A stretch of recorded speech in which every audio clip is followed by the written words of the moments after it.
Hello बच्चों, चलिए प्रश्न को पढ़ते। इसमें लिखा है घूमती चकती पर यदि केंद्र से 4 सेंटीमीटर की दूरी पर एक सिक्का रख दिया जाए तो वह फिसलने लगता है या फिसलने को हो जाता है। तो यदि घूमती चकती का कोणीय वेग 2 गुना कर दिया जाए तो फिसलने के लिए केंद्र से न्यूनतम दूरी कितनी होगी, ये हमें बताना है बच्चों। तो 4 विकल्प दिए गए, सही विकल्प का चयन करना है। तो चलिए बच्चों, इस प्रश्न की मूल अवधारणा को हम देख लेते हैं। तो बच्चों, इस प्रश्न की मूल अवधारणा में हम देख लेते हैं कि कोई वस्तु अगर इस प्रकार से, बच्चों यहाँ पर ये एम द्रव्यमान की वस्तु जो है ये आर त्रिज्या के वृत्तीय पथ पर बच्चों इस प्रकार से ओमेगा कोणीय वेग से अगर वृत्ताकार पथ पर बच्चों गति कर रहा है तो इसको जो आवश्यक अभिकेंद्र बल होगा बच्चों वो हो जाएगा एम आर ओमेगा का वर्ग। बच्चों ये आवश्यक अभिकेंद्र बल होता है वृत्तीय पथ पर गति करने के लिए।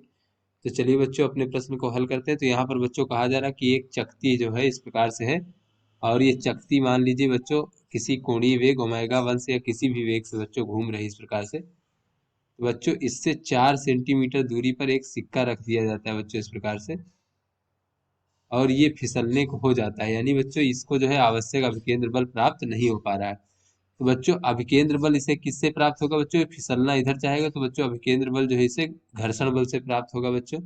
ये हमारा घर्षण बल, तो ये अधिकतम जो संभव घर्षण बल है उसका मान भी जो है बच्चों ये अभिकेंद्र बल से कम ही है, यानी ये आवश्यक अभिकेंद्र बल की पूर्ति नहीं कर पा रहा है बच्चों। तो इसीलिए हमारा सिक्का फिसलने को है। यानी बच्चों जो अभिकेंद्र बल है इसका मान अधिक है, आवश्यक अभिकेंद्र बल का मान अधिक है बच्चों घर्षण बल से। इस प्रकार से आवश्यक अभिकेंद्र बल का मान,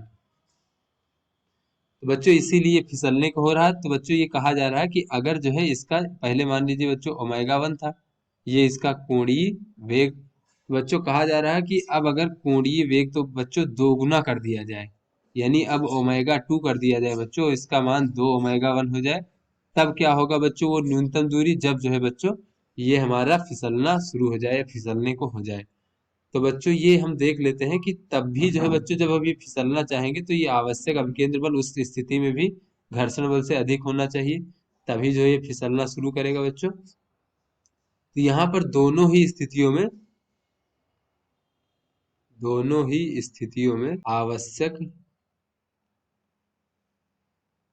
अभिकेंद्र बल का मान समान होगा और घर्षण बल से अधिक होगा।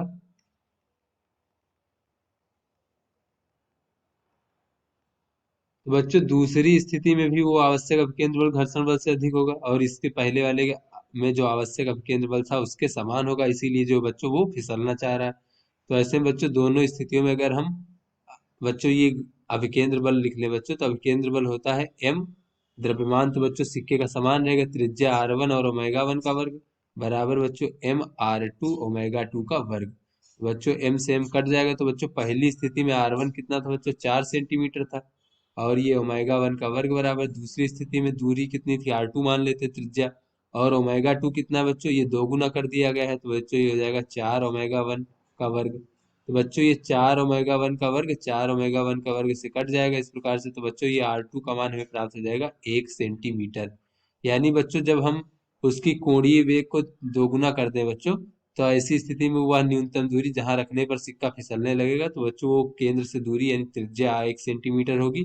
तो बच्चों ये ए विकल्प हमारा सही विकल्प है। तो आशा करते हैं आपको समझ में आ गया होगा।